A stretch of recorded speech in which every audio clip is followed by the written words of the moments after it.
பல வருஷங்களுக்கு முன்னாடி இந்த பகுதியில இருந்த தாமரை குளத்துக்கு ஒரு தாத்தா தினமும் வந்து தாமரை பூக்களை பறிச்சுட்டு போய் வித்து பணம் சம்பாரிச்சு மகிழ்ச்சியா வாழ்ந்திருக்காங்க.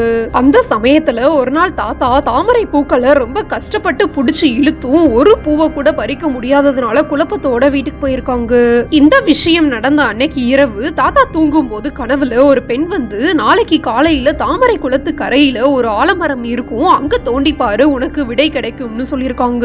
உடனே மறுநாள் காலையிலேயே தாத்தா போய் ஆலமரத்து அடியில தோண்டி பார்க்கும்போது ஒரு அம்மன் சிலை இருந்ததுனால சாமி தான் சிலைய கண்ணில் காமிக்கிறதுக்காக தாமரைய பறிக்க விடாம பண்ணிருக்காங்கன்னு புரிஞ்சுக்கிட்டு தாமரை குளத்துல இருந்து கிடைச்ச அந்த அம்மனுக்கு முண்டக கண்ணி அம்மன் பேர் வச்சு ஒரு கீத்து கொட்டகை போட்டு வழிபட்டு இருக்காங்க.